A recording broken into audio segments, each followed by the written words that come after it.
Black woman abandoned by her evil. Mom approaches a billionaire and says 2 words. He instantly bursts into tears. She was thrown out by her own mother for telling the truth no one wanted to hear. Years later, she stands outside a courthouse, alone, until she walks up to one of the richest men in the country. She looks him in the eyes and says just 2 words. And the billionaire collapses, because those words prove something terrifying. The lie that made him powerful was never true. He was told the victims didn't exist. But she did. Now, if she speaks, his empire falls. If she stays silent, the truth dies again. Will he protect his fortune, or finally protect the truth? Tell me in the comments where you're watching from right now, and if this story speaks to you, make sure you hit subscribe so you don't miss the next one. The rain had stopped an hour ago, but the courthouse steps still gleamed black under the streetlights. Sophia stood beneath the awning of a closed coffee shop across the street, hands buried in her coat pockets, watching the last camera crew pack their van. Thomas Whitaker emerged alone. No entourage, no lawyers flanking him. Just a man in an expensive suit moving like someone who'd forgotten how to carry his own weight. The settlement had been sealed. The reporters had their sound bites. The story, as far as the world was concerned, was over. Sophia's breath caught. "Walk away," something whispered. "You've survived this long without him knowing. You don't owe anyone this moment." But her feet moved forward anyway. She'd spent 12 years invisible, working kitchen shifts, avoiding cameras, building a life so quiet it barely left a shadow. 12 years since her mother had chosen reputation over daughter. 12 years since she'd learned that truth didn't set you free. It exiled you. Thomas was nearly to his car when she stepped into the circle of light at the base of the courthouse steps. "Mr. Whitaker." Her voice was steadier than her heartbeat. He turned. His face was drawn, older than the photo suggested. There were lines around his eyes that spoke of sleepless negotiations and lawyers who promised clean endings. "I'm sorry," he said automatically, the practiced deflection of a man who'd been approached by strangers all evening. "I'm not giving statements. I survived." 2 words, quiet, final. The air between them changed. Thomas went very still. His expression shifted. Confusion first, then recognition of something, though he couldn't yet name what. His briefcase slipped slightly in his grip. I'm sorry, I don't—" "Yes, you do." Sophia's voice remained soft, but there was iron underneath. "You know exactly what I mean." The color drained from his face. Behind them, a car door slammed. An engine started. The last of the news vans pulled away, red taillights disappearing around the corner. In the sudden silence, Sophia could hear Thomas's breathing change. Shallow, quick, the sound of a man whose carefully constructed walls were starting to crack. "They told me." His voice came out hoarse. "They said there were no real victims, that it was all— They said—" Sophia said nothing. She simply stood there, present and alive. A truth that couldn't be sealed or settled or made to disappear. Thomas's briefcase hit the wet pavement. His knees followed. The courthouse steps were cold through his expensive trousers. Thomas didn't care. He couldn't breathe properly, couldn't think past the roaring in his ears. No real victims. That's what they'd told him. What he'd needed to hear. What had let him sign the settlement and sleep at night. Sophia remained standing, backlit by the street lamp, patient as stone. "How many?" Thomas's voice broke. "How many of you were there?" "Does it matter?" Sophia asked quietly. "Would one have been enough?" A sound escaped him, half sob, half exhale. $12 million. Confidentiality agreements. Legal teams that cost more than most people earned in a lifetime. All of it designed to protect him from exactly this moment. "I didn't know." Even as he said it, the words tasted like ash. I swear I didn't. You didn't want to know, Sophia corrected, not unkindly. There's a difference. A security guard appeared at the top of the courthouse steps, keys jangling. Sir, ma'am, building's closed? Thomas looked up at Sophia, this woman whose face he'd never seen, but whose existence had just torn his world in half. Please. His voice was raw. Tell me your name. Sophia hesitated. Across the street, a bus hissed to a stop, its lit windows full of tired faces heading home. She could get on it, disappear back into the quiet life she'd built from the rubble of truth-telling. But she'd already stepped into the light. Sophia Johnson. Thomas closed his eyes, committing it to memory like a prayer or a penance. Ms. Johnson, he said, forcing himself to his feet. I have a car. Please. Let me. He gestured vaguely toward the black sedan idling at the curb. We can't talk here. Sophia glanced at the car, then back at him. For a moment, Thomas saw what she must have learned young. How to measure danger, how to calculate risk, how to know when a man's power made him safe or made him lethal. Your driver, she said finally. He stays. Thomas nodded, relief and shame flooding through him in equal measure. Of course, yes. He retrieved his briefcase with shaking hands and moved toward the car. Sophia followed, maintaining distance, her posture alert. When the driver opened the door, she met his eyes first, a quick, assessing look, before sliding into the back seat. Thomas got in on the other side, leaving the middle seat empty between them. As the car pulled away from the courthouse, Sophia spoke to her reflection in the window. You asked how many. She paused. They told me I was making it up, that I was troubled, attention-seeking. Another pause, longer. My mother chose their story over mine. Thomas's throat tightened.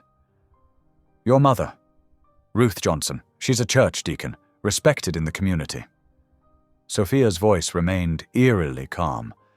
When I was 16, I told her what happened. She called me a liar to my face and put me out. Finally, she turned to look at him. I haven't spoken to her in 12 years.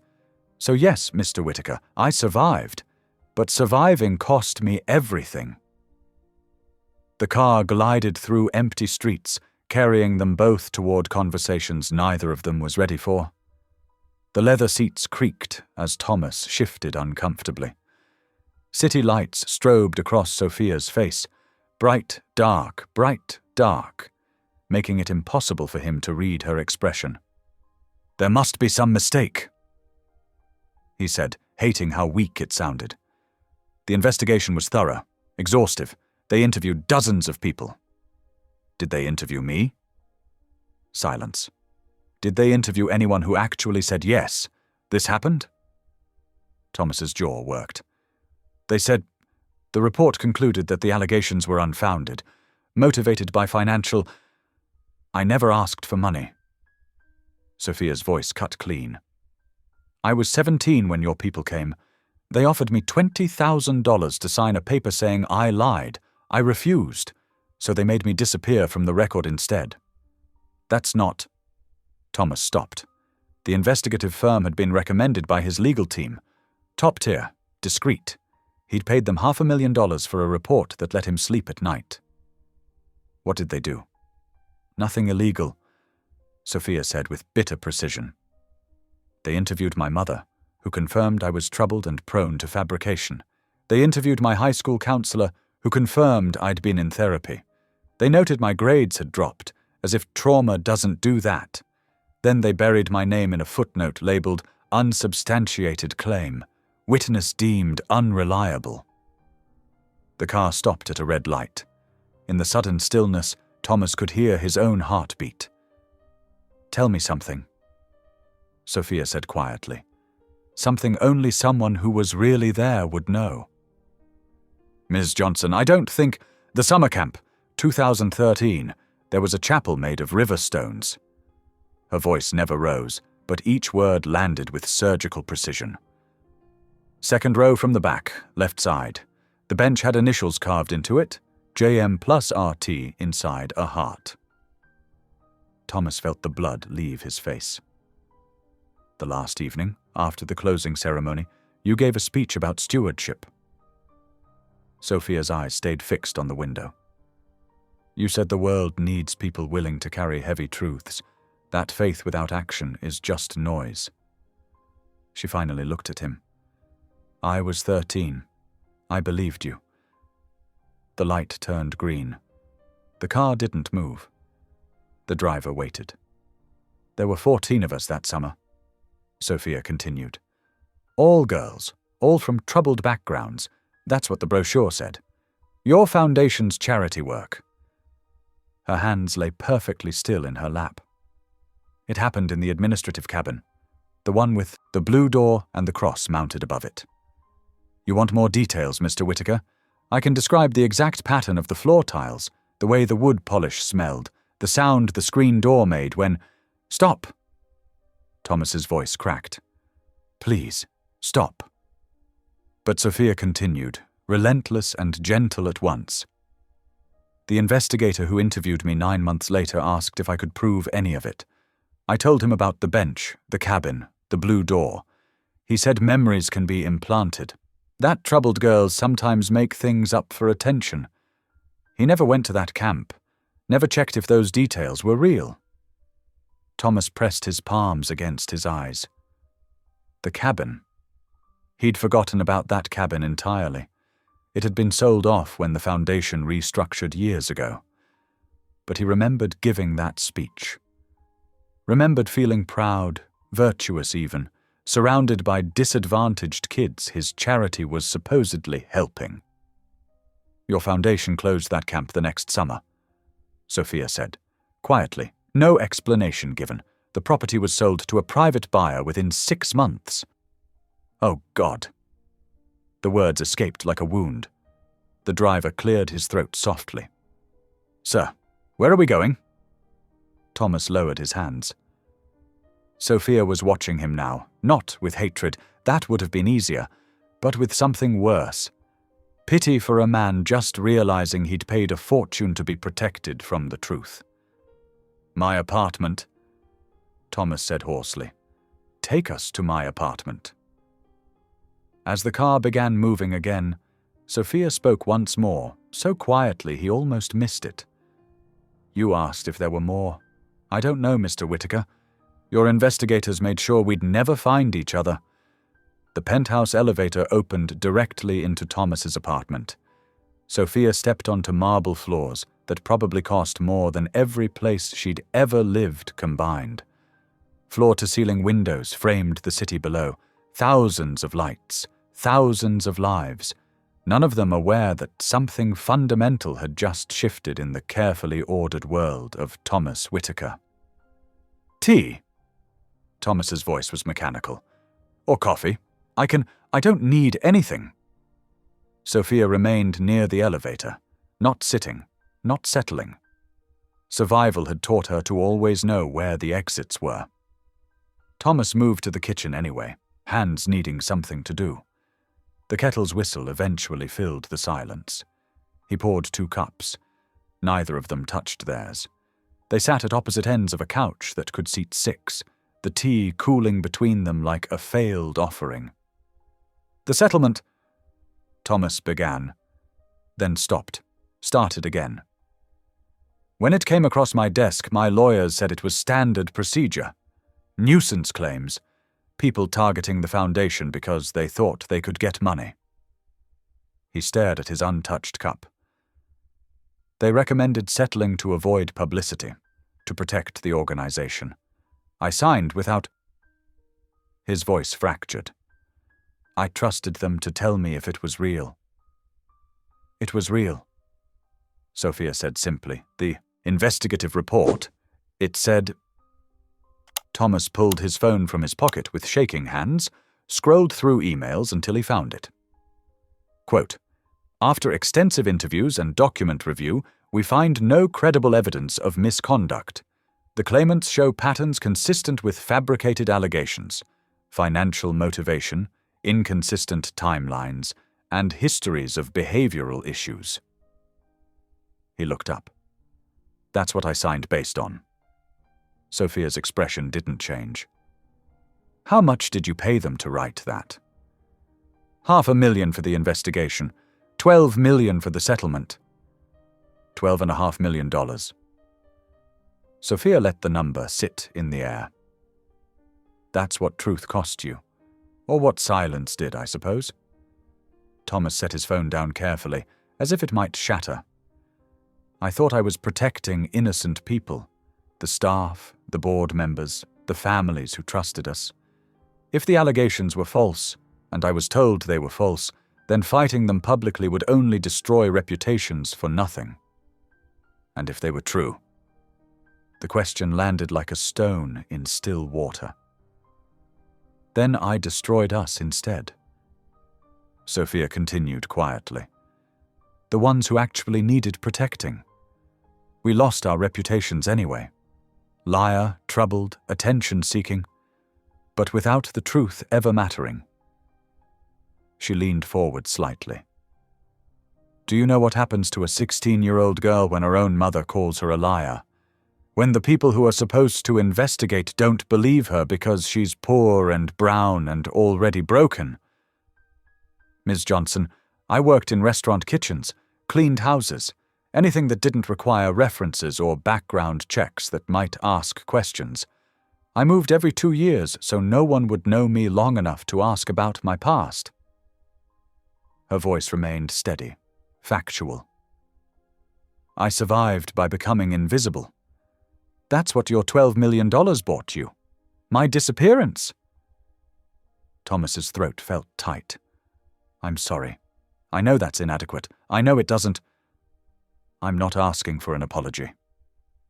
Sophia finally reached for her tea, though she didn't drink. I'm just telling you what happened. You asked. Now you know. They sat in silence.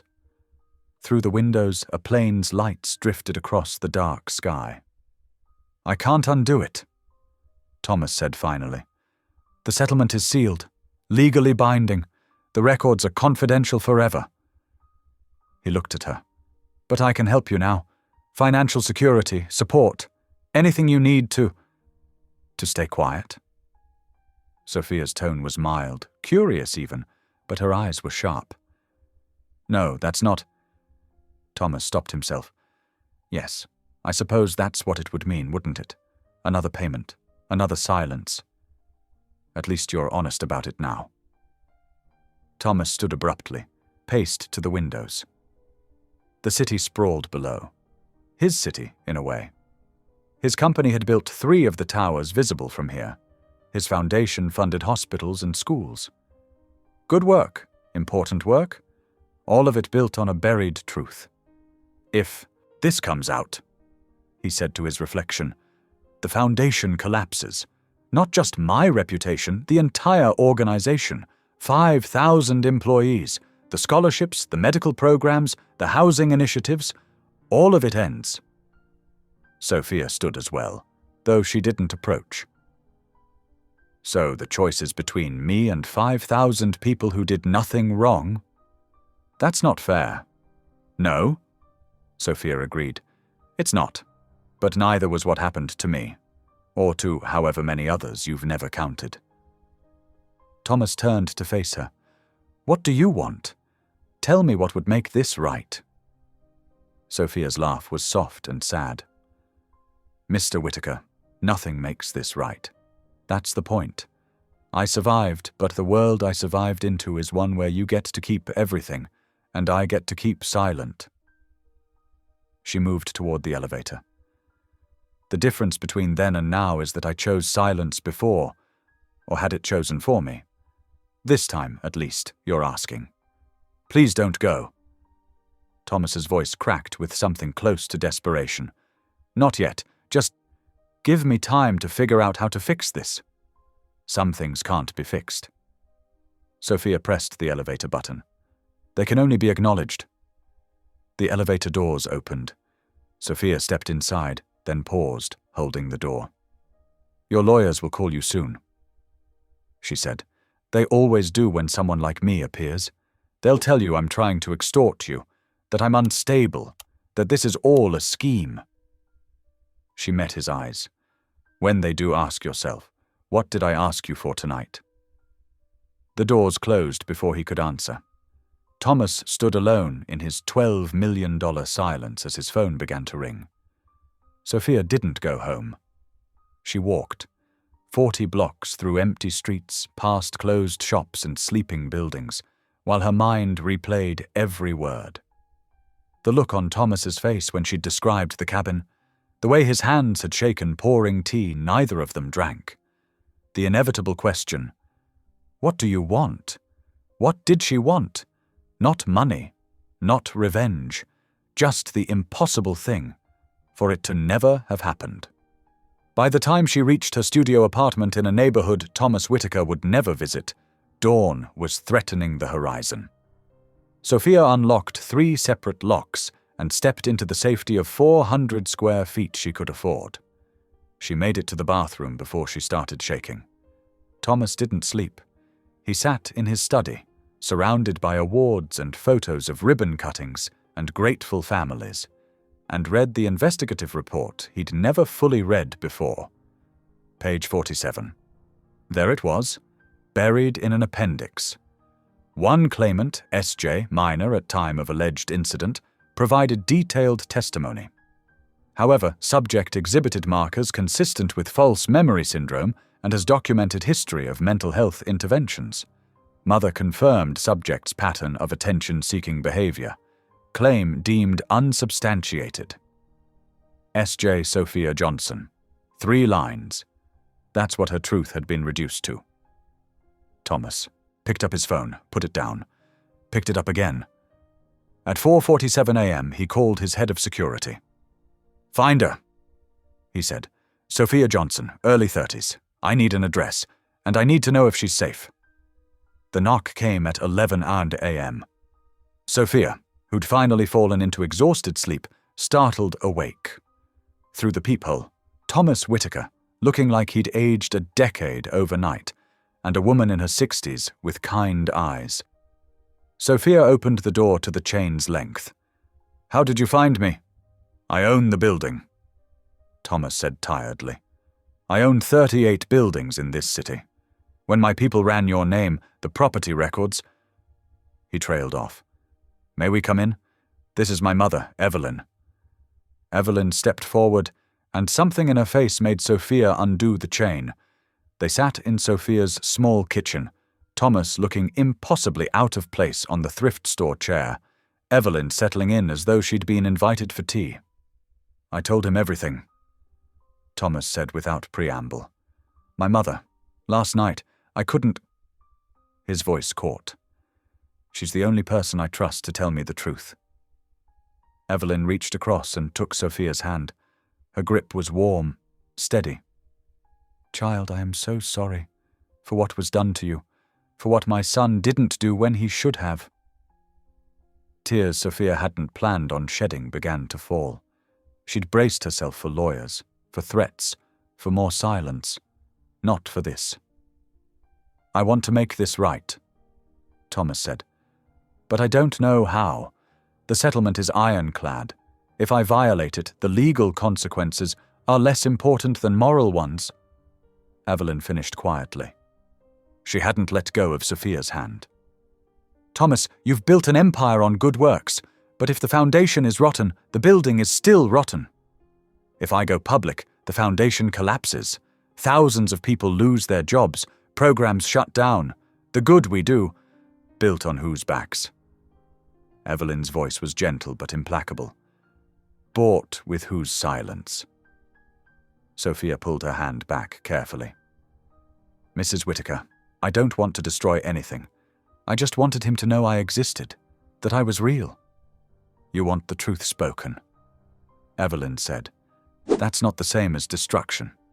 Sometimes it's the only way to build something that lasts." Thomas stood, paced the small kitchen in 3 steps. "I can offer you something. Financial security for life, a trust fund, medical care, housing, anything you need with no strings, no NDAs, You wouldn't have to work again. You could live anywhere, do anything. Except tell the truth publicly, Sophia said. The settlement already forbids that. I'm not asking for new silence, just not to challenge the existing agreement. He turned to face her, and his expression was raw. Is that enough? Can that be enough? Sophia looked at Evelyn, then back at Thomas. I already lost my family once for telling the truth. My mother, my community. Everyone who should have protected me chose not to believe me instead. She stood as well. You're asking if money can make up for that. The answer is no, but I also learned that telling the truth doesn't guarantee justice. It just guarantees you're alone. You're not alone, Evelyn said softly. Not anymore. Thomas's phone buzzed. He glanced at it, and his face went pale. My legal team. There's media activity. Someone's leaked that you and I were seen together last night. He looked up. They're asking for a statement. The three of them stood in that small kitchen as the outside world began pressing in. What do you want me to say? Thomas asked Sophia. The truth? Or the story that keeps everything intact? That's not my choice to make, Sophia said. It's yours. Evelyn stood, placed a hand on her son's shoulder. Choose who you want to be, Thomas, not what you want to keep. The cafe Thomas chose was deliberately modest, a neighborhood place with mismatched chairs and handwritten specials on a chalkboard. He'd arrived early, claimed a corner booth, and now nursed cold coffee while watching the door. Sophia appeared at exactly 9:50 a.m., dressed simply, alert.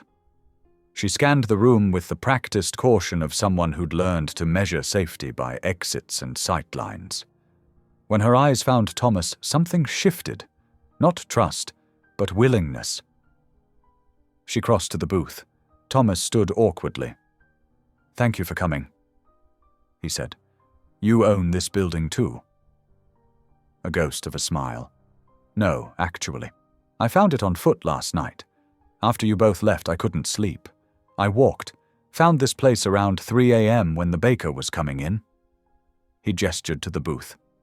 Please. They sat. A server appeared, young, tired, kind, and Sophia ordered tea. Thomas asked for nothing.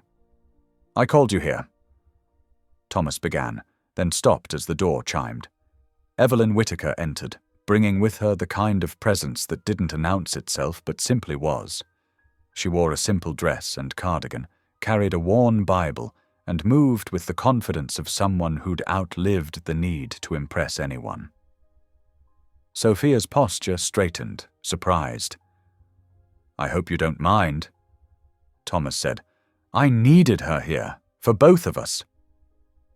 Evelyn slid into the booth beside her son, setting her Bible on the table.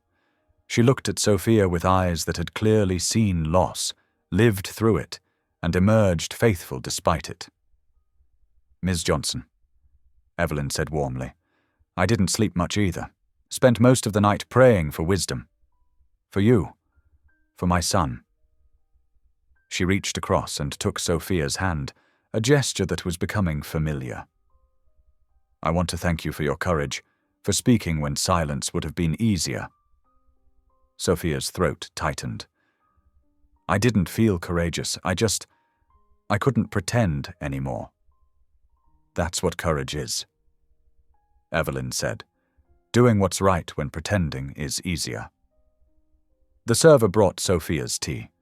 In the momentary interruption, Thomas pulled out his phone, then set it aside deliberately, as if putting away weapons. I told my mother everything, he said.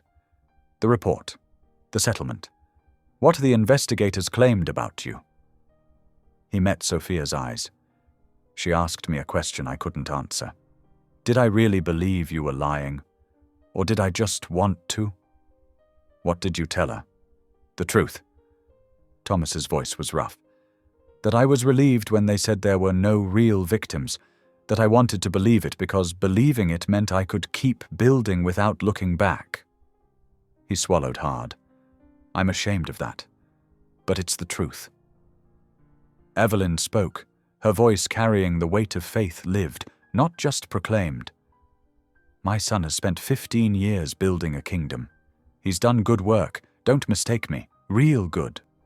But somewhere along the way, he started protecting the kingdom instead of the people it was meant to serve."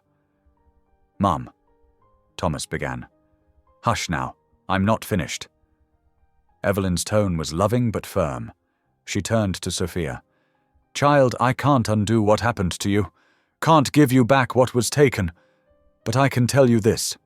My son is at a crossroads. He can choose to protect his empire, or he can choose to do what's right, even if it costs him everything." She looked at Thomas. "And I pray he chooses right." Sophia stared into her tea, watching steam spiral upward. "Mrs. Whittaker, with respect, I didn't come here to be anyone's redemption story. I came because he asked me to, but I won't be the tool he uses to feel better about himself either." "Fair enough," Evelyn said. "What did you come for then?" The question hung there, honest and direct. Sophia took a slow breath. "I don't know anymore. Last night I thought I wanted him to just know that I existed, that what happened was real, that his money didn't make me disappear." She finally looked up. "Now I don't know what comes after that." "What comes after," Evelyn said gently, "is we walk forward together, not as savior and victim, but as people trying to find the right path in a broken situation." Thomas leaned forward. "I want to help, however I can, but I need guidance from both of you." He looked at his mother. "From people who'll tell me the truth even when it's hard to hear." "The first truth," Evelyn said, "is that you can't buy your way out of this, Thomas.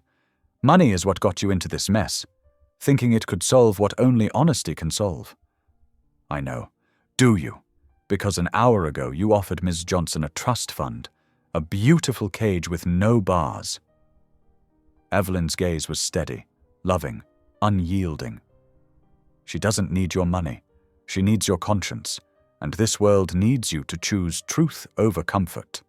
The cafe hummed around them, the espresso machine hissing, conversations at other tables, the ordinary morning continuing while 3 people sat with the weight of consequences.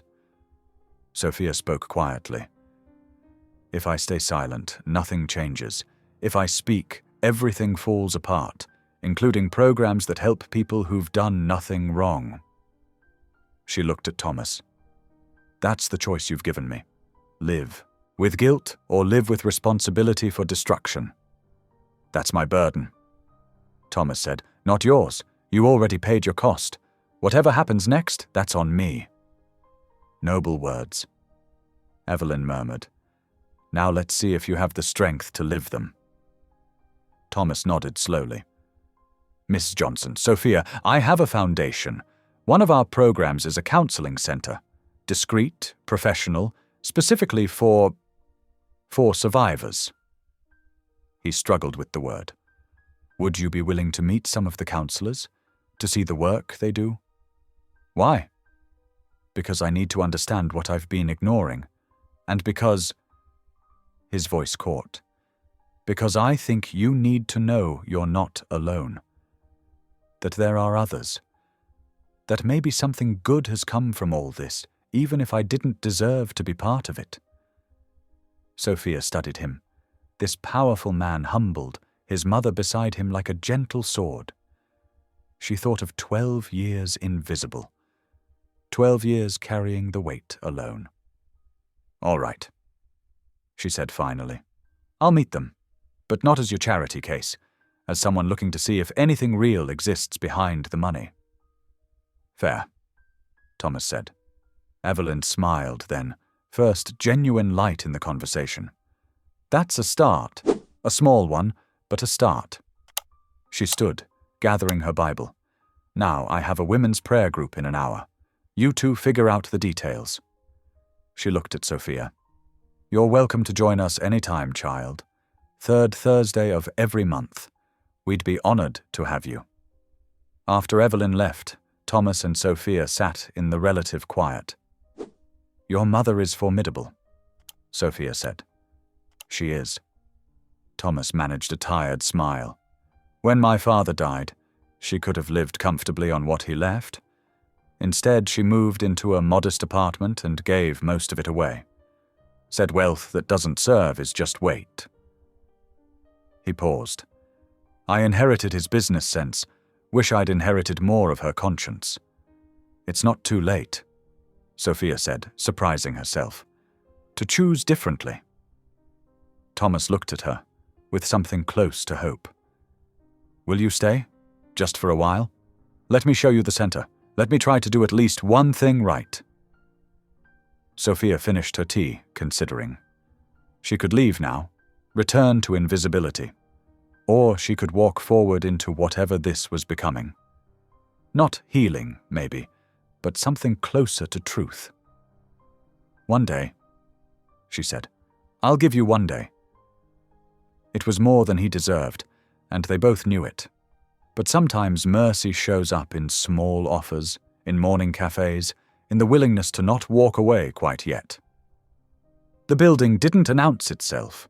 No grand signage, no corporate logos, just a brick townhouse on a tree-lined street with a discreet bronze plaque by the door. Whitaker Foundation Wellness Center. Thomas held the door open.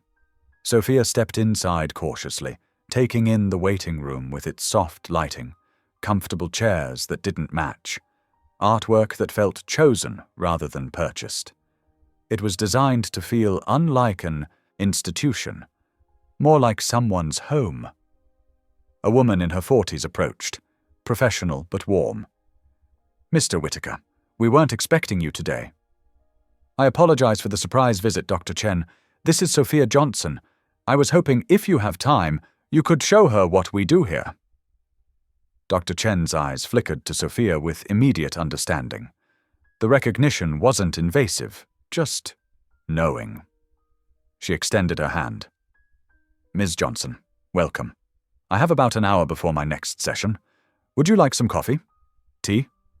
"Tea," Sophia said, her default answer. They settled in Dr. Chen's office, another space that felt intentionally unlike a clinical setting. Books lined the walls, a window overlooked a small garden, and the chairs were arranged conversationally rather than across a desk. "How much has Mr. Whitaker told you about our work?" Dr. Chen asked.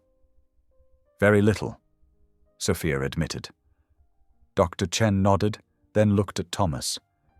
"With respect, sir, would you mind giving us some privacy?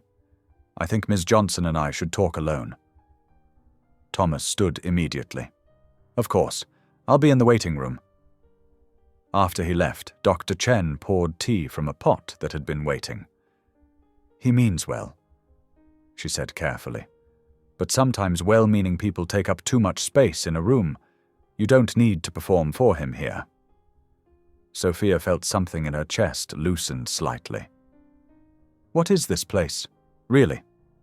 "We provide trauma-informed counseling, primarily for survivors of institutional abuse, religious organizations, youth programs, sports teams, places where authority was weaponized." Dr. Chen's voice was matter-of-fact but kind. "We also facilitate support groups, legal advocacy, and long-term care coordination. All of it confidential, all of it free. All funded by Whitaker money." "Yes." Dr. Chen didn't flinch from it. "Which creates complicated dynamics, I won't lie. Some survivors refuse our services because of who funds it. Others see it as inadequate reparation but necessary resources. We navigate that tension daily." Sophia sipped her tea. "How long has this existed?" 6 years. It started after a series of abuse scandals in youth sports programs the foundation sponsored. Thomas, Mr. Whitaker, was devastated. He funded the center, hired me to run it, and gave me complete operational independence. She paused. "I can't speak to what's in his heart, but I can tell you this place has helped a lot of people who had nowhere else to turn." "Did he tell you why I'm here?" No, that's your story to tell if you choose. Sophia set down her cup carefully. I was one of the ones who got erased before this center existed, before he cared enough to look. Dr. Chen's expression shifted. Sadness, recognition, something close to anger, carefully controlled. I'm sorry. That happens more than it should. The ones who speak up early often get silenced the hardest. So this place exists because some survivors were loud enough to be believed? Yes, Dr. Chen said simply. That's the painful truth of it. Change often comes too late for those who needed it first. They sat with that reality. Would you like to meet some of the women in today's support group? Dr. Chen asked. No pressure, but they're meeting in about 20 minutes. You could just observe, or leave. Whatever feels right. Sophia wanted to say no, wanted to protect herself from other people's pain when her own was barely contained. But something, curiosity, loneliness, the faint hope that she wasn't as alone as she'd believed, made her nod. The support group met in a sunlit room with windows facing the garden. 7 women sat in a circle. Different ages, different backgrounds, united by the specific weight they carried. Dr. Chen introduced Sophia simply. This is Sophia. She's visiting today. Sophia, you're welcome to share or just listen, whatever you need. A black woman in her 50s, whose name tag read Angela, spoke first. Welcome, honey. This is a rough club to be in, but the membership's honest. Soft laughter rippled through the circle, not at the pain, but at the truth of it. For the next hour, Sophia listened. A woman named Jennifer talked about confronting her youth pastor 30 years after the abuse, only to have her church take his side. Maria described the relief and shame of finally using the word rape after a decade of calling it what happened. Diane, barely 20, cried as she admitted she still blamed herself. And through it all, there was something Sophia had never experienced. Belief. Immediate, unconditional belief. No one questioned. No one suggested maybe they'd misunderstood. No one asked what they'd been wearing or why they'd stayed quiet or whether they were sure it was really abuse. When the hour ended and women started standing, stretching, preparing to return to their ordinary lives, Angela approached Sophia. You okay, honey? Sophia realized she was crying, silent tears that had started without her noticing. I didn't know places like this existed. Neither did most of us, Angela said, until we needed them. She handed Sophia a tissue. You planning to come back? I don't know. Fair enough. But if you do, you got people here. We see you. Thomas was waiting in the garden when Sophia emerged, sitting on a bench, staring at nothing. He stood when she appeared. How was it? He asked, then immediately shook his head. Sorry, that's a stupid question. No, it's not. Sophia sat on the far end of the bench. The afternoon sun filtered through the trees, dappling the ground with light and shadow. It was hard and good, both at once. Thomas nodded. He looked smaller somehow, or maybe just more human. Dr. Chen told me years ago that this work would haunt me, that I'd meet person after person whose suffering I could have prevented if I'd been braver sooner. He glanced at Sophia. She was right.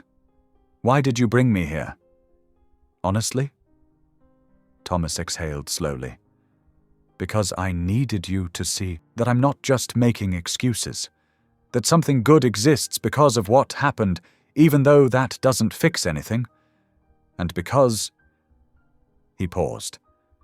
Because you've carried this alone for 12 years. You shouldn't have to anymore.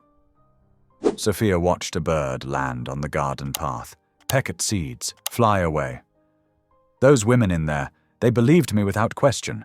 Do you know what that feels like? To not have to prove your pain first? No, Thomas admitted. I don't. It feels like being human again."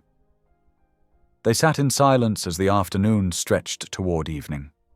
Finally, Thomas spoke. "There's something tonight, if you're willing.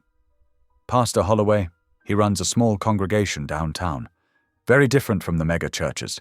He's been my spiritual advisor for years, one of the few people who doesn't tell me what I want to hear." He looked at her. "He's holding an evening service, just a small gathering. Prayer, reflection. I thought maybe you'd want to come. No pressure. But if you're going to give me one day, I want you to see the places I turn when things matter." Sophia studied him. This man still trying to prove something, still seeking redemption from an audience. But there was sincerity there too, raw and uncomfortable. "What time?" she asked. The church was nothing like Sophia expected. No soaring ceilings or stained glass masterpieces, just a converted warehouse with exposed brick, simple wooden benches, and candles burning in mason jars. Maybe 40 people scattered throughout, dressed casually, speaking in quiet voices. It felt less like a performance and more like a gathering of people who actually knew each other. Pastor James Holloway stood at the front, arranging music sheets on a small podium. He was a black man in his early 50s, wearing jeans and a button-down shirt, radiating the kind of calm that came from seeing pain up close and not looking away. Thomas touched Sophia's elbow gently. "That's James. Would you like to meet him before service starts?" Before Sophia could answer, Pastor Holloway looked up and smiled. The kind of smile that said, "I see you, and you're welcome here." He approached, extending his hand. "You must be Sophia. Thomas called earlier. I'm glad you came." His handshake was warm, firm, present. Sophia found herself relaxing slightly despite herself. "Thomas said you've been his advisor," she said carefully. "Advisor, friend, occasionally his conscience when he tries to outrun it." James's eyes held gentle humor. "He's been restless the last few days. Couldn't quite say why, but I knew something was shifting." He looked at Thomas. "I'm glad whatever it is brought you both here." Thomas's jaw worked. "James, I need to talk to you. After the service. It's important." "Of course." James squeezed Thomas's shoulder. "But first, let's sit with what's bigger than our troubles for a little while." They found seats in the back. Thomas's choice, Sophia noted. Staying out of the spotlight. The service began simply. No choir, no elaborate production. Just James's voice, rough and genuine, welcoming everyone. Then music. A woman with a guitar, voices joining in gradually, imperfectly. Sophia didn't know the songs, but she could feel their weight. Hymns about burdens and carrying each other, about truth that sets free even when freedom costs everything. James's sermon was brief, maybe 20 minutes. He spoke about truth as a burden meant to be shared, not hidden. "We live in a world that says keep your pain private," James said, his voice carrying easily in the small space. "Keep your shame quiet, keep your truth convenient. But that's not what we're called to. Truth, real truth, is meant to be spoken, not as a weapon, but as a light." He paused, looking around the room. "And here's what that means. When someone trusts you with their truth, your job isn't to judge whether it's convenient. Your job is to bear witness, to carry it with them. That's what community means." Sophia felt Thomas shift beside her. His breathing had changed. Quick, shallow. "Sometimes truth-telling costs everything." James continued. "Your reputation, your relationships, your sense of safety, and the world will tell you that's your fault for speaking up. But I'm here to tell you, the cost of silence is higher. The cost of letting lies flourish in the dark is higher. Truth might hurt, but it heals. Lies just keep wounding. By the time James finished and invited people forward for prayer, Thomas was visibly shaking. The congregation began to disperse, some heading home, others gathering in small clusters to talk. Thomas stayed seated, gripping the bench in front of him. "Thomas?" Sophia said quietly. "I need to talk to James." His voice was rough. "I need to—" He stood abruptly, moving toward the front where James was speaking with an elderly couple. Sophia watched from a distance as Thomas waited as the couple left, as he and James moved to a side room half visible through a doorway. Through the gap, Sophia could see them. Thomas collapsing into a chair, James pulling another close, leaning in to listen. Thomas's shoulders shook. His hands covered his face. James's hand rested on Thomas's back, steady and present, as words Sophia couldn't hear poured out. Confession, she realized. Not the public kind, not performative. Just truth spoken to someone safe enough to hold it. Angela from the support group materialized beside Sophia. "Didn't expect to see you here, honey." Sophia startled. "You come here?" "Every week. James is good people. This place, it's real. No pretense." Angela followed Sophia's gaze to the side room. "That's Thomas Whitaker, isn't it?" "Yes." "Huh." Angela was quiet for a moment. Takes courage to fall apart where people can see, especially for men like that who've spent their whole lives looking strong. "Does courage make it matter?" Sophia asked quietly. "No," Angela said honestly. "But it's a start. And sometimes, starts are all we get before we have to decide whether to walk forward or stay stuck." Through the doorway, Thomas had dropped to his knees. James knelt with him, hands on his shoulders, speaking words Sophia couldn't hear but could feel the weight of. "You think he means it?" Sophia asked. "Or is this just another performance?" Angela considered. "Can't tell you that, honey. Only God and time know for sure. But I will say this. I've seen a lot of men cry for getting caught. This looks different. This looks like someone who just realized what they've been running from." The two women stood together in the back of the sanctuary, watching a powerful man break before God and friend, while the candles burned low and evening deepened outside. When Thomas finally emerged, eyes red, face exhausted but somehow clearer, James walked him back to where Sophia waited. "Ms. Johnson," James said, "Thomas has asked if you'd be willing to talk with us both. He has something he needs to say, but only if you're comfortable." Sophia looked at Thomas. He met her gaze directly for the first time that day, and there was something different in his eyes. Not quite hope, but maybe honesty. "All right," she said. They sat in a small office, James behind his desk, Thomas and Sophia in chairs facing each other at an angle. "I told James everything," Thomas said. His voice was hoarse from crying. "The camp, the settlement, the investigation report, what I did, what I didn't do." He looked at Sophia. "He asked me what I planned to do now, and I realized I've been asking the wrong question. I kept asking how to fix this, how to make it right, how to protect everyone." He paused. "But the real question is simpler. Am I going to keep lying?" "And?" Sophia's voice was neutral. "I don't know yet." Thomas's honesty was jarring. "I want to say I'm going to go public, burn it all down for truth. But I'm terrified of losing everything, of hurting people who trusted me, of—" his voice cracked, "of being seen as what I actually am." James spoke gently. "Thomas, what did we just talk about in there? That confession without change is just noise?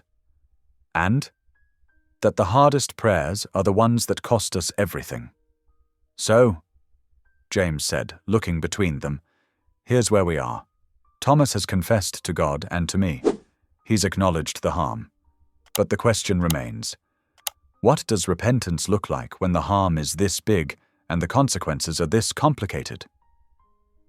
"It looks like telling the truth publicly," Sophia said quietly.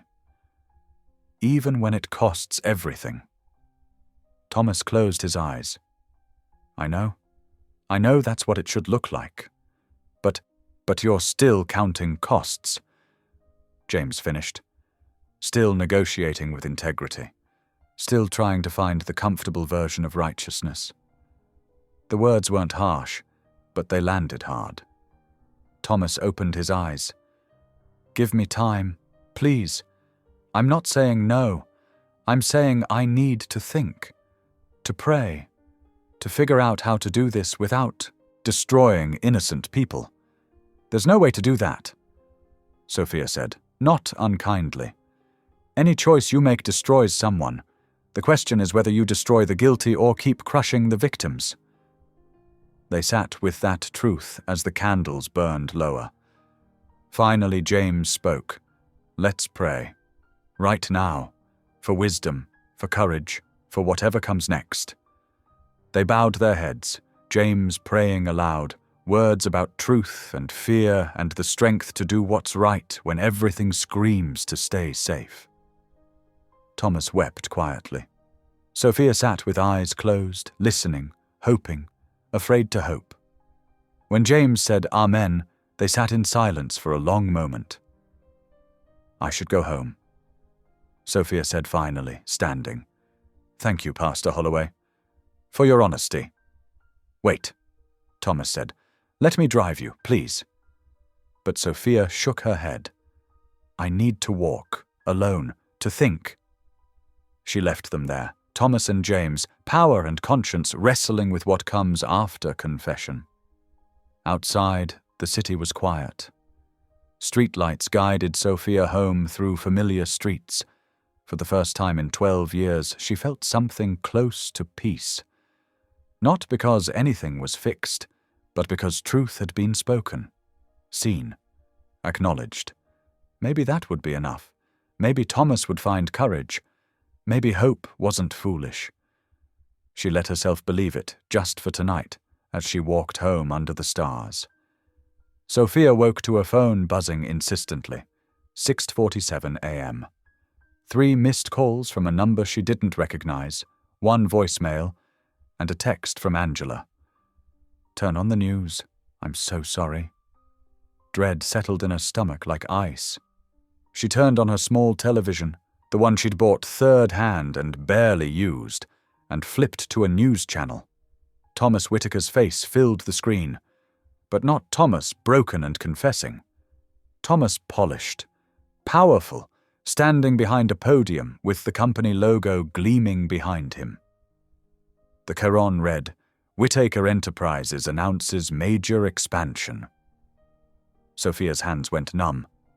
Proud to announce our acquisition of Henderson Tech, a deal valued at $800 million, Thomas was saying, his voice smooth and confident. This expansion positions Whitaker Enterprises for unprecedented growth and allows us to create 5,000 new jobs over the next 3 years. The remote fell from Sophia's hand. A reporter's voice cut in. Mr. Whitaker, there were reports you were seen meeting with an unidentified woman multiple times this week. Can you comment on speculation this was related to the sealed abuse settlement from several years ago? Thomas's expression didn't change. Those reports are inaccurate. The settlement in question was resolved years ago. All parties agreed the allegations were unfounded, and the matter is permanently closed. There is no story there. Now, if we could return to today's announcement, but can you confirm? I can confirm that unfounded allegations were handled appropriately through proper legal channels, and I will not be answering further questions on closed matters. Thank you. He moved away from the podium, ignoring the shouted questions. The anchor came back on. In related news, sources confirmed that the sealed settlement from 2018 included multiple confidentiality agreements and remains legally binding. Anyone violating those agreements would face substantial legal consequences. Sophia turned it off. The apartment was too quiet. Her ears rang. Her chest felt hollow. He'd chosen. While she'd walked home hopeful under the streetlights, while she'd dared to believe confession might lead to courage, he'd been finalizing an $800 million deal that depended on the past staying buried. Her phone rang. Thomas's number. She declined it. It rang again. Declined. A text came through. "Please let me explain. It's not what it looks like." Sophia stared at the message, then blocked the number. Another call, Pastor Holloway this time. She let it go to voicemail, listened later to his gentle voice. "Sophia, I just saw the news. I'm heartbroken. Thomas called me this morning, devastated. He says he was pressured by the board. That the timing." A pause. "I know you must feel betrayed. You have every right to. I'm here if you need to talk. Praying for you." Sophia deleted it. She sat on her thrift store couch in the apartment Thomas owned. She'd forgotten that detail until now, the casual cruelty of it, and let the truth settle. Nothing had changed. Confession without consequence was just theater. The powerful stayed powerful. The silenced stayed silent. Her mother had been right, in a way. Speaking up didn't matter. It just made you alone. The knock on her door came at 2:17 p.m. Through the peephole. Ruth Johnson. Sophia's blood turned to ice. She hadn't seen her mother in 12 years, hadn't heard her voice except in nightmares. The knock came again, harder. "Sophia Marie Johnson, I know you're in there. Open this door." Sophia's hands shook as she undid the locks. Ruth stood in the hallway, older but essentially unchanged. Perfectly dressed, makeup precise, expression hard as granite. Behind her, a man with a camera. "Mom!" "Don't you mom me." Ruth's voice was acid. "Do you have any idea what you've done? Showing up in Thomas Whitaker's life, trying to drag up lies from years ago. I just got calls from 3 reporters asking about my troubled daughter." The camera was recording. Sophia realized it with sickening clarity. This wasn't a private confrontation. This was performance. "I didn't lie," Sophia said quietly. "You've been lying your whole life." Ruth's voice rose, practiced outrage. "I tried to help you, got you counseling, stood by you despite your problems. And this is how you repay me? By embarrassing this family? By trying to extort one of the most respected men in this city?" "I didn't ask him for anything." "You showed up. You confronted him. You tried to reopen a case that was proven false." Ruth stepped closer, and Sophia instinctively backed up. "I am done, Sophia. Done making excuses for you. Done letting you damage this family's name." "This family?" Sophia's voice cracked. "You threw me out when I was 16. You called me a liar when I needed you to believe me. Because you were lying." Ruth's shout echoed in the small apartment. She turned to the camera.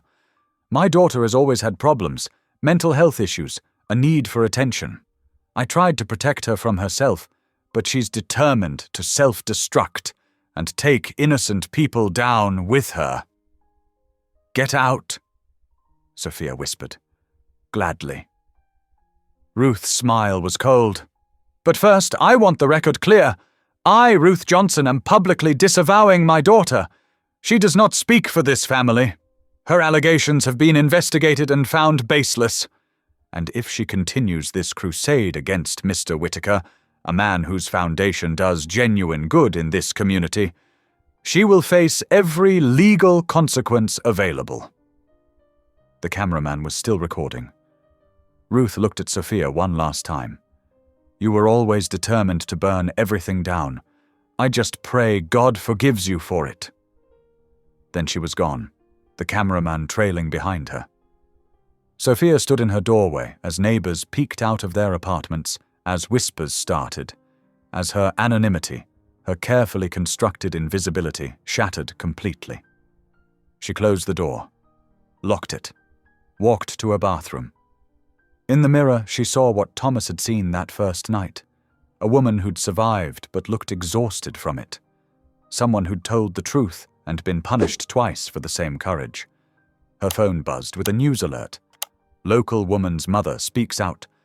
"My daughter needs help, not a platform." The interview was already uploaded. Ruth, perfectly composed, explaining her daughter's history of false allegations and attention-seeking behavior. Thomas Whitaker's lawyer providing a brief statement. Mr. Whitaker sympathizes with Ms. Johnson's mental health struggles, but stands by the investigative findings that cleared him years ago. Mental health struggles. That's what they'd call it now. A troubled woman having delusions about a respected billionaire. The story was complete. She'd been erased again, but this time publicly, definitively. Her own mother had ensured it. Sophia sank to the bathroom floor and finally let herself break. Sophia didn't answer her phone for 2 days, didn't leave her apartment, survived on crackers and tap water because going to the store meant facing neighbors who'd seen the news, meant existing in a world that had labeled her troubled, attention-seeking, a liar. The story had spread. Local news became regional. Think pieces appeared online. When victims become perpetrators, the ethics of reopening closed cases. Her mother gave another interview, this time on a Christian radio station, speaking tearfully about the pain of having a daughter who won't accept help. Sophia's phone filled with messages, some supportive, mostly cruel. Strangers who'd found her number somehow, telling her to stop lying, to get help, to leave good men alone. A few from people claiming to be survivors themselves, saying they believed her but knew it was hopeless. She stopped reading them. On the third evening, a knock came. Gentle, persistent. "Sophia, it's James Holloway. Angela's with me. We're not leaving until you open up." Sophia looked through the peephole. Pastor James stood there holding a covered dish. Angela beside him with a bag of groceries. No cameras, no performance. Just 2 people refusing to let her disappear. She opened the door. "Oh, honey." Angela took one look at her and stepped inside, setting down the groceries and pulling Sophia into a hug. No preamble, no questions. Just solid, present warmth. Sophia broke against her shoulder, not the composed crying she'd managed alone, but ragged, desperate sobs that felt like they'd tear her apart. "I got you," Angela murmured. "I got you. You're not alone." James waited quietly until the worst passed, then moved to the kitchen. The sound of him unpacking groceries, putting on a kettle, creating normalcy in the wreckage. Eventually, Sophia pulled away, wiping her face with shaking hands. "You saw the news." "We saw lies," Angela said firmly. "We know what truth looks like. This ain't it." They settled around Sophia's small table. The covered dish revealed to be Angela's pot roast, steam rising as James served portions none of them would eat much of. "I thought he meant it," Sophia said finally. "When he broke down at your church, when he confessed, I thought—" Her voice cracked. "I'm so stupid." "You're not stupid," James said quietly. "You're someone who hoped. There's nothing stupid about hope. Hope is foolish when people like him don't change, when they cry and confess and then go right back to protecting themselves." Sophia pushed food around her plate. "My mother was right. I should have stayed silent." "Your mother," Angela said sharply, "is protecting her own reputation at your expense. That's not truth-telling. That's cowardice dressed up as righteousness." "But she's right that nothing changes.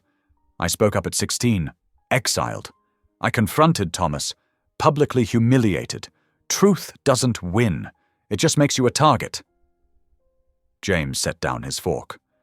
"Can I tell you something? Something I don't share often?" Sophia looked at him. 20 years ago, I reported abuse in my seminary.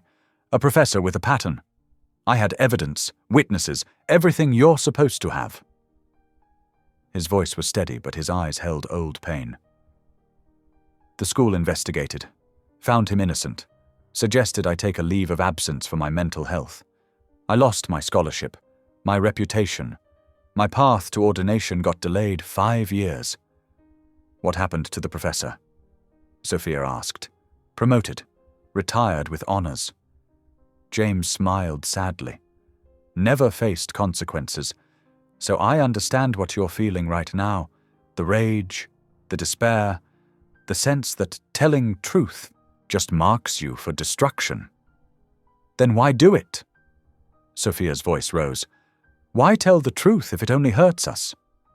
Because, James said slowly, 10 years after I spoke up, another student came forward. Then another. Eventually, enough voices accumulated that the truth couldn't be buried. The professor was finally removed. The patterns were finally acknowledged. He paused. Those students found me, thanked me, said knowing someone had spoken before them, even when it didn't work, gave them courage to try. So I'm just supposed to be a stepping stone? Sophia's laugh was bitter. Suffer so maybe someday someone else's truth matters? No. Angela interjected. You're supposed to survive. And surviving, really surviving, not just existing, means refusing to let them make you ashamed of truth-telling. James nodded. Sophia, the question isn't whether truth wins immediately. It's whether you can live with silence. You've already lived with it for 12 years. Could you go back to that now? After speaking? After being seen? Sophia thought about the support group, the women who'd believed her immediately. The brief, fragile moment when she'd thought truth might matter. No, she admitted. I can't go back to invisible, even if visible is this. Then that's your answer. James reached across the table, not touching her, just offering presence. You survive forward, not for Thomas Whitaker's redemption, not to prove anything to your mother, but because you're still here, and your life still matters, and your truth still counts even when the world tries to bury it. But nothing changed. Sophia's voice was small. He's still powerful. I'm still nobody. The story's still that I'm crazy. Nothing changed yet. Angela corrected. But honey, revolutions don't happen in 3 days. They happen when people refuse to quit, even when quitting makes sense. She squeezed Sophia's hand. You don't have to fight right now. You can just breathe, just survive today. But don't you dare think your truth doesn't matter.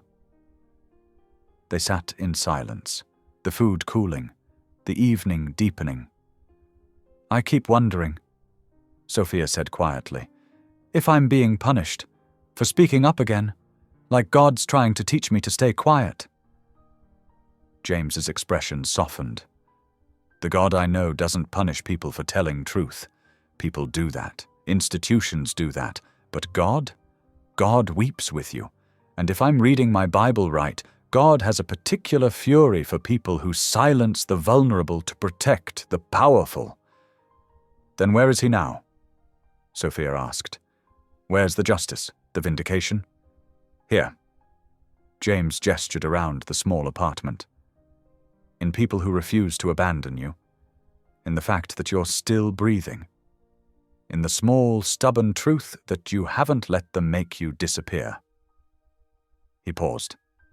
Justice is slow, Sophia. Painfully slow. But it's not absent. It's just planting seeds that take time to grow. Angela stood, began clearing plates. You're coming to group tomorrow? No. Arguments.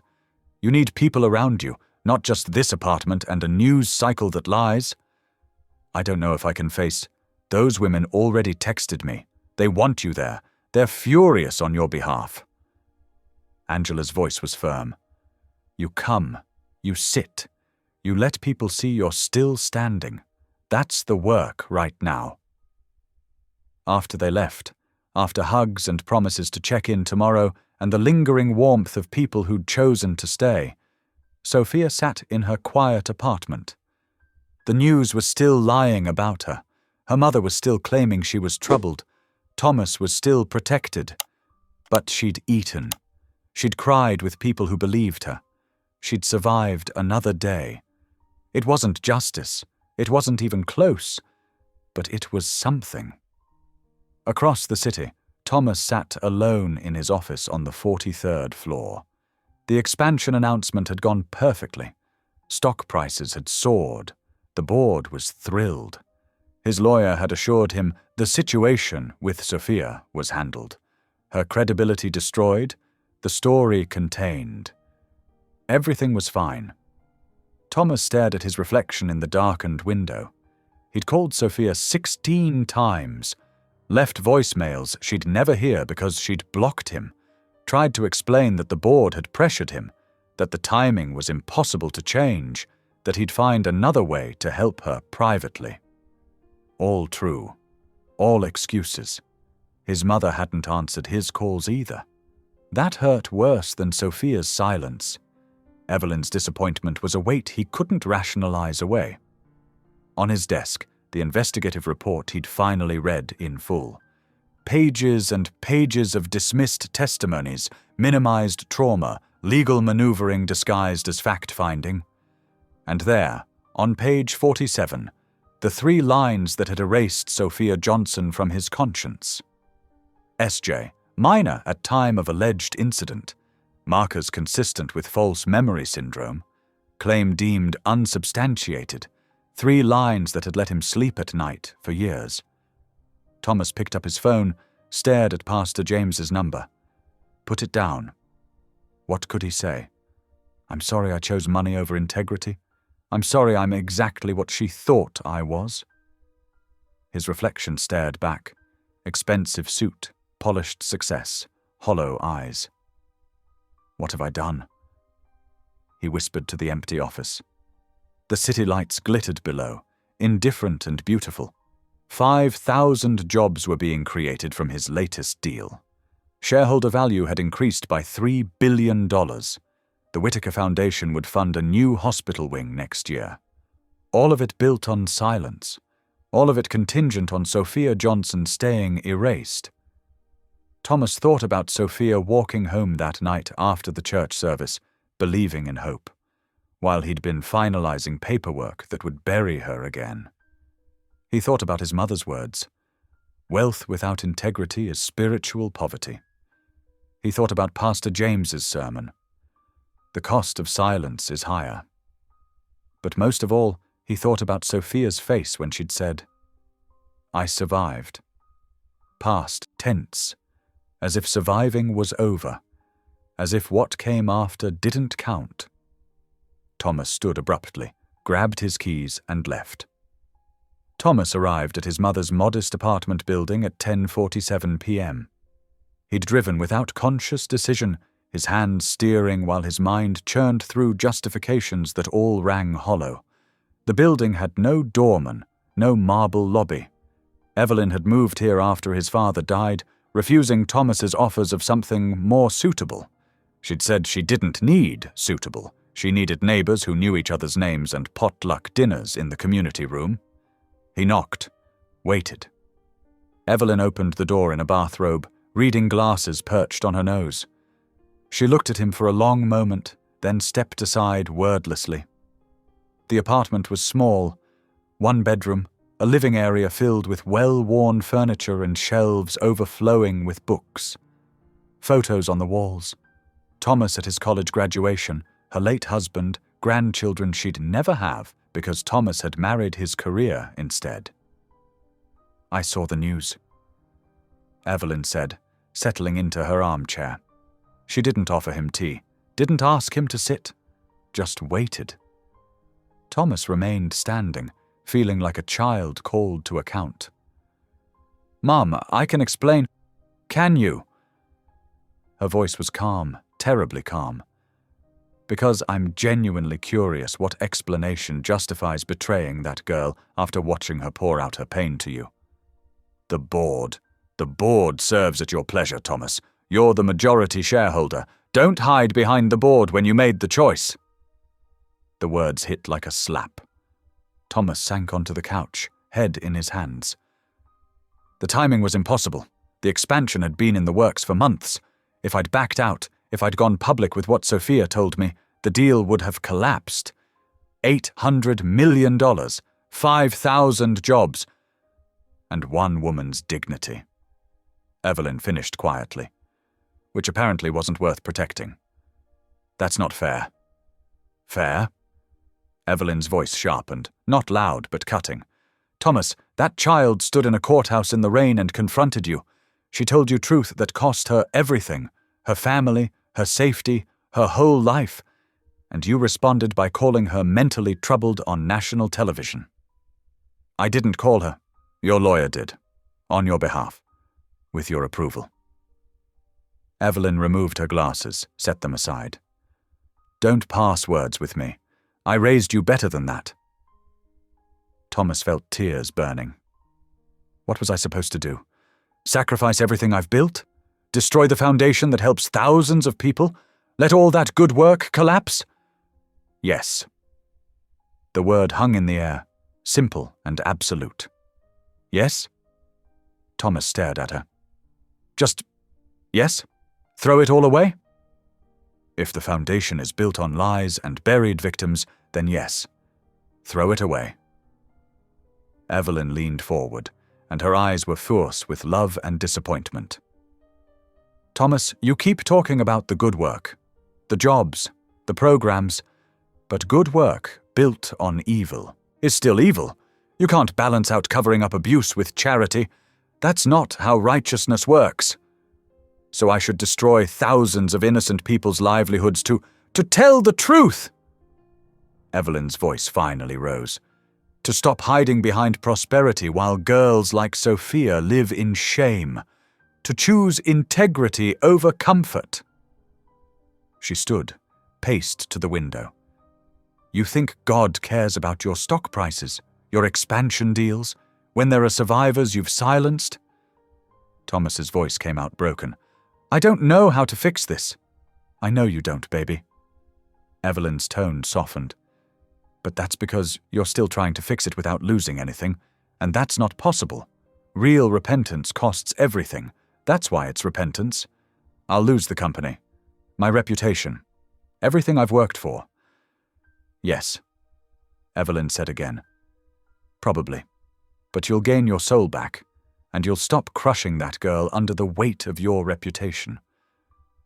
They sat in a heavy silence. I went to see Pastor James tonight. Thomas admitted. Before I came here, he wouldn't see me. Said he needed time to pray about whether he could still be my spiritual advisor. James is a wise man. He said I'd made my choice. That confession without action is just manipulation. Also wise. Thomas looked up at his mother, this woman who'd raised him to be successful, ambitious, good. When did I become this person? When did I start choosing money over people? I don't know, honey, but I know when it has to stop. Evelyn sat beside him, took his hand. You asked me once why I gave away your father's fortune, why I chose to live here instead of in comfort. You said wealth that doesn't serve is just weight. More than that, I said wealth that sits on top of suffering is poison. She squeezed his hand. Your daddy made his money legitimately, but even good money can become bad when we hold it tighter than we hold truth, when we'd rather keep our comfort than face what our comfort costs others. What do I do? Thomas asked, his voice small. Really, what's the right thing? You know what the right thing is, Thomas. You've known since the moment Sophia said I survived. You're just afraid to do it. I'm terrified, he admitted, of losing everything, of being seen as who I actually am, of... His voice broke. Of disappointing you more than I already have. Evelyn's eyes filled with tears. Oh, baby, you could never disappoint me so much that I'd stop loving you. But you can disappoint yourself so much you can't live with who you are. That's what I'm afraid of for you. Thomas wept then, not the breakdown at church, but quieter, deeper grief. The kind that comes from seeing yourself clearly and not liking what you find. Sophia lost her mother for telling the truth, he said finally. Her own mother chose reputation over her child. How do I live with being part of that pattern? You don't, Evelyn said simply. You break it. even if breaking it breaks you. They sat together as the night deepened, mother and son, wealth and wisdom, at the crossroads where everything changes. "Will you pray with me?" Thomas asked. Evelyn nodded, and they bowed their heads together. "Lord," Evelyn began, her voice steady and sure, "my boy is at a crisis. He can choose comfort or courage, reputation or righteousness. Show him the strength to choose right even when right costs everything. Give him faith that your economy is bigger than his spreadsheets, that your justice is worth more than his empire, and help him understand that losing the world but gaining his soul is the only math that matters." "Amen," Thomas whispered. When he left an hour later, his phone was still in his pocket. But he wasn't going home. He was going to his office, because there was a call he needed to make before morning, before he lost courage, before rational thought talked him out of what conscience demanded. He called his executive assistant at 1:23 a.m., woke her up, and said 5 words. "Schedule a press conference tomorrow afternoon." "Sir, about what?" Thomas closed his eyes. "About the truth." By 2 p.m. the next day, every major news outlet had crews outside Whitaker Enterprises headquarters. The announcement had been vague. "Mr. Whitaker will make a statement regarding recent allegations." But vague was enough to draw the media like sharks to blood. Inside, Thomas's executive team was in crisis mode. "You can't do this," his chief counsel said for the 10th time. "The legal exposure alone." "I'm aware," Thomas said calmly. Too calmly. The kind of calm that comes after sleepless nights and irrevocable decisions. "Thomas, please." His CFO's voice was desperate. "At least tell us what you're planning to say. Let us prepare damage control." "No." Thomas straightened his tie in the mirror. Simple navy suit, white shirt. "No flash, no power dressing. I'm doing this alone, and I'm telling the truth. That's all you need to know. The board will remove you. Probably. The stock will crash. Certainly. Everything you've built was built on a lie." Thomas turned to face them. "And I'm done living with that." His COO, a woman who'd worked with him for 15 years, spoke quietly. "Is this about that Johnson woman? Thomas, her own mother says she's mentally. Her mother is lying to protect herself." Thomas's voice was steel. "And I'm done being part of that lie." He walked out before anyone could stop him. The podium had been set up in the building's main atrium, glass and marble, the company logo gleaming behind it. Thomas had specifically requested they remove the logo. They'd done it. Camera lights blazed. Reporters jostled for position. In the back, Thomas could see his mother standing with Pastor James. Evelyn gave him a single nod. Thomas stepped to the podium. "Thank you for coming. I won't be taking questions. This is a statement, not a press conference." He gripped the podium edges. "My name is Thomas Whitaker, and I'm here to confess." The reporters went very still. 6 years ago, my foundation settled allegations of abuse. I was told by investigators that the allegations were false, that the claimants were not credible, that this was a nuisance suit seeking money. Based on that information, I authorized a settlement with confidentiality agreements, effectively sealing the case forever. Thomas paused, forced himself to breathe. I was lied to. Or more accurately, I paid to be told lies I wanted to hear. His voice strengthened. The investigation was designed to protect me, not to find truth. Survivors were dismissed as troubled, mentally unstable, attention-seeking. Their detailed, consistent testimonies were reduced to footnotes labeled unsubstantiated. And I signed off on all of it because believing them was inconvenient. A reporter in the front row gasped audibly.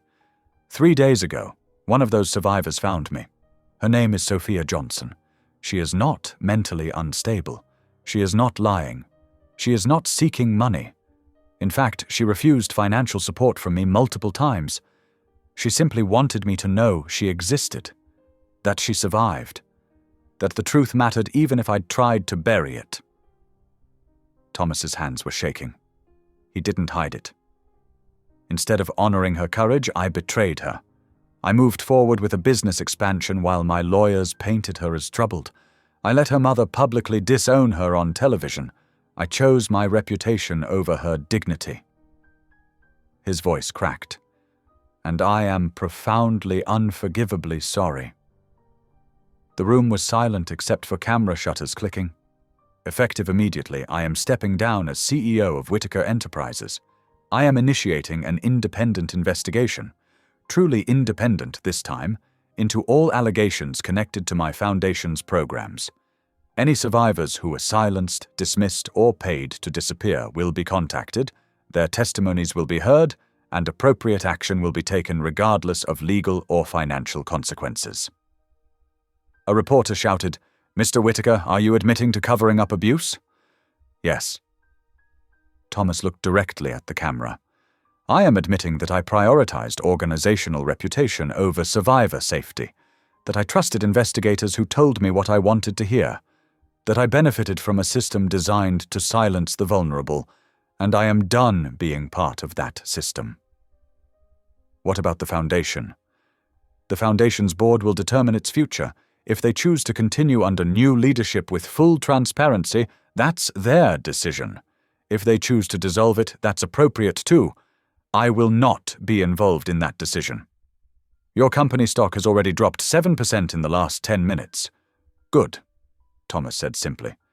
"Maybe it was overvalued. Maybe a company built on buried truth deserves to fall." Another reporter. "Ms. Johnson's mother claims, Ms. Johnson's mother is protecting her own reputation at her daughter's expense. I understand that impulse now. I did the same thing for years." Thomas paused. "The difference is I'm choosing to stop." He stepped back from the podium. The reporters erupted with shouted questions. Thomas ignored them, walking toward where his mother and Pastor James stood. Security tried to redirect him toward a back exit. The plan had been to whisk him away immediately. But Thomas shook his head. He walked through the main doors, through the crush of cameras and microphones, and stood on the building's front steps in full view. His phone was already buzzing with emergency board meeting notices, stock price alerts, legal notifications. The empire was falling. Thomas tilted his face toward the afternoon sun and breathed. Across the city, in a small apartment, Sophia sat frozen in front of her television. The press conference was being rebroadcast on every channel, dissected by experts, analyzed for legal implications. But Sophia wasn't watching the analysts. She was watching Thomas's face as he said, "She is not mentally unstable. She is not lying." Words she'd needed to hear for 12 years, from him specifically, in public, irrevocably. Her phone rang. "Angela," she answered. "Are you watching?" Angela's voice was thick with emotion. "Yes." "Honey, he did it. He actually did it? I can't believe—" Sophia's voice broke. He burned it down." Angela was crying. "Burned down his whole empire for truth, for you, for all of us." On the television, footage played of Thomas being ushered into a waiting car, cameras pursuing him, reporters shouting questions he didn't answer. He looked exhausted, destroyed, free. "I need to—" Sophia stood, not sure what she needed to do. "You don't have to do anything right now, honey. You can just feel this. Let it sink in. Truth won." Angela's voice was gentle. "For once in your life, truth actually won." Sophia sank back onto the couch as the weight of it settled. She'd been vindicated. Publicly, irrevocably, by the man whose word mattered most. She wasn't crazy, wasn't attention-seeking, wasn't troubled. She was a survivor. And now the world knew it. The tears came. Not grief this time, but something more complicated. Relief. Anger that it took this long. Gratitude that it happened at all. Exhaustion from carrying the weight alone for so many years. Her phone buzzed with notifications, reporters requesting interviews, advocacy organizations reaching out, even a few messages from women who said, "Me too. It happened to me too. Thank you for speaking." Sophia turned off her phone. She sat in the quiet of her small apartment as the afternoon light shifted toward evening, and let herself feel something she hadn't felt in 12 years. Hope that wasn't foolish, truth that wasn't buried, a future that might be different than her past. Outside her window, the city continued its ordinary evening. But for Sophia Johnson, everything had changed. She'd survived. And now, finally, the surviving might lead somewhere beyond just more surviving. The first week after Thomas's confession was chaos. Stock prices plummeted 23%. The board voted unanimously to accept his resignation. 3 executives quit. Lawsuits were filed against Thomas, the foundation, and the investigators who'd written the false report. Survivors started coming forward. Slowly at first, then steadily. Women who'd been paid to disappear or dismissed as unreliable reached out to the independent investigation team. By day 9, 14 survivors had come forward. By day 12, 23. By day 15, 28. The foundation suspended all operations. Sophia watched from a distance. She declined all interview requests. Dr. Chen offered counseling. Angela checked in daily. On day 10, a letter arrived from Thomas. "Sophia, I don't expect forgiveness, but I need you to know, everything I'm losing, I should lose. Everything you're gaining, the belief, the vindication, you should have had 12 years ago. The independent investigators want to interview you. You don't have to participate, but your testimony will be believed this time. I'm selling assets to create a survivor fund. Direct financial support, no strings, no NDAs. I'm trying to be someone who chooses right even when it costs everything. I failed before, but I'm trying now. I hope you're healing. I hope you never doubt your truth again. With deep respect and deeper regret, Thomas." Sophia folded the letter and put it in her drawer. She didn't respond. 2 weeks later, Dr. Chen called. "Sophia, there's a group forming. Survivors connected to the foundation. They're meeting Thursday. Several specifically asked if you'd be there." "Why me?" Sophia asked. "Because you're the reason they felt safe to come forward. You spoke first. You stood alone." Sophia's first instinct was to refuse, but Angela's words echoed. "Sometimes starts are all we get before we have to decide whether to walk forward or stay stuck." "I'll come," Sophia said. Thursday afternoon, 22 women gathered in the sunlit room where Sophia had first attended a support group. Dr. Chen welcomed everyone, then invited Sophia to share first. Sophia looked around the circle at faces watching with recognition and gratitude. "I'm Sophia," she began quietly, then stronger. "I'm a survivor of the Foundation's summer camp program, 2013. I was 13. For 12 years, I thought I was alone, that my truth didn't matter, that speaking up only destroyed things." Her eyes filled. "But you're all here, which means I wasn't alone, and neither are you." One by one, the women spoke. Each story different in detail, identical in pattern. Young girls, trusted programs, abuse masked as mentorship. And when they spoke up, dismissed, threatened, erased. By the time the circle completed, Sophia was weeping. Not from pain, but from overwhelming reality. She'd been part of something larger. The silence hadn't been personal, it had been systemic. "What happens now?" someone asked. Dr. Chen spoke gently. "You're believed. Finally. What comes next is up to each of you. Legal options are available, but more importantly, this space is here. You don't have to carry this alone anymore." The women exchanged contact information. Plans were made to meet again. As people left, several approached Sophia. "Thank you for going first." One said, "I couldn't have come forward if you hadn't shown it was possible." Sophia hugged each of them, feeling the weight redistribute. She'd carried truth alone for so long. Now 22 other people held it with her. 6 weeks after Thomas's confession, Sophia accepted the position at the wellness center. 3 days a week as a peer advocate, meeting with newly disclosed survivors, helping them navigate investigations, sitting with them when the world felt most dangerous. The work was hard. Every story reopened her wounds, but it was healing too. She could finally say what she'd needed to hear. I believe you. I see you. You're not alone. The first support meeting Sophia led was 8 weeks post-confession. 12 women gathered.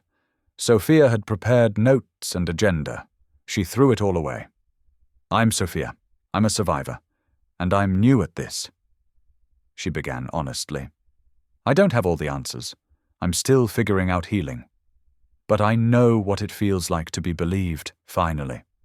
I want to create that space for you. The meeting unfolded organically. Women shared. Sophia asked gentle questions, validated pain, challenged shame.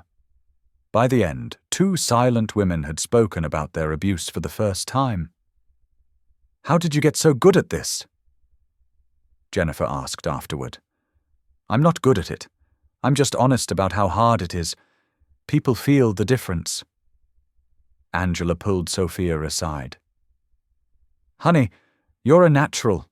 The way you held space for Rebecca, the way you challenged Maria's self-blame, that's a gift. It's just what I needed when I was first telling my story. Exactly. You're giving what you didn't get. That's powerful advocacy. Thomas's volunteer work was less visible, but consistent. He came Tuesday and Thursday afternoons through the back entrance in work clothes. He weeded gardens, repaired fences, painted rooms. Once he spent 6 hours assembling furniture for the children's area. He never attended support groups, never tried to interact with survivors beyond polite nods. Dr. Chen had been clear, his presence was conditional on staying in the background. But Sophia saw him, watched him work quietly, no fanfare, watched him hide when television crews appeared. One Thursday she found him in the garden pulling weeds. You don't have to do this, she said. Thomas looked up. I know, but I want to. Is that okay? Why here? You could volunteer anywhere, places that wouldn't constantly remind you. That's exactly why here. He continued weeding. Pastor James said I needed to stay close to consequences, not to punish myself, but to remember, so I don't slide back into comfortable distance. They sat in silence. I got a letter from my mother, Sophia said suddenly. Ruth, first contact since she disowned me on television. She wants to meet. Thomas went still. What did it say? She wants to talk. Says she's been reflecting. Doesn't apologize. Just wants to meet if I'm willing. Are you? I don't know. Part of me wants to slam the door like she did. Part of me still wants my mother to believe me. You don't owe her anything, Thomas said quietly. I know, but maybe I owe myself the chance to hear what she has to say. Sophia looked at him. What if she's actually changed? Thomas set down his trowel. Sophia, forgiveness isn't the same as reconciliation. You can forgive someone and still protect yourself. That's not weakness. That's wisdom. How do you know? Because that's what you've done with me. You've let me exist near you, let me work here, but you haven't given me your trust back, and you might never. And that's right. Sophia absorbed this. When did you get wise? I'm not wise. I'm just learning the difference between guilt and growth. That night, Sophia wrote her mother a letter setting boundaries, requiring truth before reconciliation. She mailed it before she could second-guess herself. 3 months after Thomas's confession, the independent investigation released its preliminary findings. The document was 200 pages long, devastating in its clarity. 28 confirmed survivors. Patterns of abuse across 7 different foundation programs spanning 12 years. Systematic failures in reporting protocols designed to protect institutional reputation rather than children.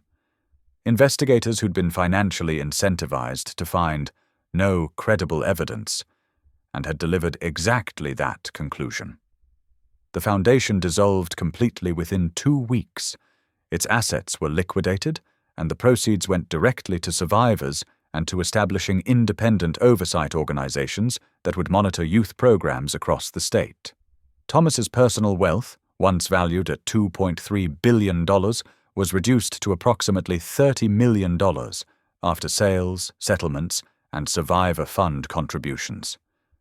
Still wealthy by most standards, but a fraction of what he'd had.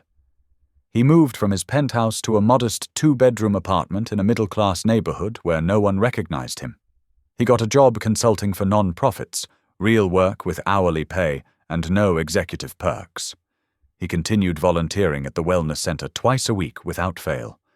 And slowly, something fundamental shifted in how he carried himself. The first time Sophia saw her mother after the television disowning was at church. Not Sophia's church. She hadn't been back to organized worship since adolescence. But Pastor James had invited her to a community service celebrating the new Survivor Advocacy Center's opening. It was being held at a different church downtown, one willing to host controversial work. Sophia arrived early to help set up chairs. Then Ruth Johnson walked in. She looked older, smaller somehow, as if shame had physically diminished her. She wore a simple dress with no jewelry, none of the polished presentation Sophia remembered. Her eyes found Sophia immediately across the fellowship hall. For a long moment, neither moved. Then Ruth approached slowly, stopping several feet away. Sophia. Ruth. Sophia couldn't call her Mom. Not yet. Maybe never. I received your letters, all 4 of them. Ruth's voice was quiet, stripped of its usual authority. You were right, about everything. I chose reputation over you, chose comfort over truth, chose myself over my daughter. She paused, struggling. I'm sorry, I know that's inadequate, but I'm deeply sorry. Sophia's throat tightened. What changed? I saw the press conference, watched Thomas Whitaker confess. Burn down his empire for truth. Ruth's voice cracked, and I realized a stranger had more courage about my daughter's truth than I did, that he chose integrity when it cost everything, and I chose comfort when it cost you everything. Tears streaked her face. I've spent 3 months in counseling, working with my pastor, trying to understand how I became someone who could abandon her own child. And? Sophia kept her voice neutral. No excuse, just fear, pride, weakness. Ruth stepped closer. I can't undo what I did, can't give you back those 12 years, but I want to try to be a mother worth having, if you'll let me, even just a little, even if it takes the rest of my life. Before Sophia could respond, Pastor James called them to start. Ruth moved to sit in back. The service was simple but powerful. James spoke about communities healing when truth is honored. Dr. Chen thanked the survivors who'd made the center possible. Then Sophia was called forward. She stood at the podium, looking at familiar faces. Angela, Maria, Jennifer, the survivors. Thomas in the very back with Evelyn. Ruth 3 rows from the end. I'm Sophia Johnson, she began. 3 months ago I was invisible, working kitchen shifts, avoiding questions. Today I direct advocacy programs. I help other women navigate disclosure. I have community that believes me. Her voice strengthened. I didn't get here alone. I got here because people refused to let me disappear. Because Angela held space for me. Because 27 other survivors added their voices. And because one man chose to burn his empire rather than keep building on lies. Finally, her gaze landed on Ruth. And maybe families can heal too, not by forgetting, not by pretending, but by choosing truth over comfort every single day. When she finished, the room erupted in applause. Through the crowd, Sophia saw Ruth slip out quietly, but on her chair was a note. "I'm proud of you. I should have said that 12 years ago. I'm saying it now. Your mother." Ruth Sophia folded the note carefully and placed it in her pocket. It wasn't reconciliation. It wasn't even forgiveness yet. But it was something real. It was a genuine start built on honesty rather than pretense. 18 months after Thomas's confession, the Survivor Advocacy Center occupied a renovated building in a quiet neighborhood. Sunlight streamed through windows. Children's artwork covered walls. The space exhaled peace. Sophia arrived early Sunday morning. Not for work. The center was closed weekends. But the space felt sacred, a place where truth lived without shame. The garden door opened. Thomas entered carrying mulch, wearing work gloves and a faded t-shirt. "Morning, didn't expect anyone." "I like the quiet," Sophia replied. "Can I help?" They worked side by side in comfortable silence, spreading mulch, preparing for winter. Simple work creating conditions for future growth. "My mother comes to the family support group now," Sophia said. "We have coffee monthly. It's awkward, but it's real." "Do you think you'll forgive her?" Thomas asked. "I don't know. Some days I have. Other days I'm furious." She looked at him. "Is that how you feel about yourself?" "Mostly I feel sober, like I spent years drunk on power, now seeing clearly." He paused. "It's uncomfortable, but it's real." They finished as morning sun climbed higher. Inside they sat with tea in the empty meeting room. "When you first confessed, I thought it was the end of your story," Sophia said. "But watching you this year, the consistent work, the quiet choices, I realized confession was just the beginning." "I think about that courthouse night," Thomas said quietly. "When you said I survived, past tense. It felt finished then. And now? Now surviving feels like a foundation, not a destination. I survived so I could build this, so others wouldn't carry truth alone."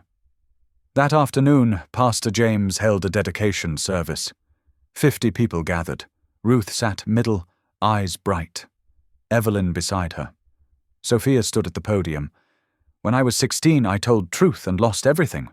For 12 years, I thought that was permanent." She paused. "But the cost is temporary. The gift of truth, when finally honored, is this: community, safety, the knowledge your voice matters." I survived so others wouldn't have to survive alone. Through the crowd, Sophia saw Ruth. Her mother watched with grief and hope. Sophia approached. "Mom," she said deliberately. Ruth's face crumpled. "I don't deserve that word. Maybe not yet, but maybe someday." Ruth squeezed her hand. "I'm so proud of you." It wasn't forgiveness, but it was a seed planted. As evening fell, Sophia and Thomas finished the garden work together. "See you Tuesday?" he asked. "See you Tuesday." They parted ways, two people walking parallel paths of healing, both transformed by truth. Above them, stars emerged. Inside the center, lights burned low, keeping vigil. A sanctuary built on truth, a garden waiting for spring, a story that began with "I survived" and ended with "so others wouldn't have to alone." Thank you for being here. If something in this story stayed with you, I'd love to see you again. Subscribe, and tomorrow I'll bring you another story crafted with heart.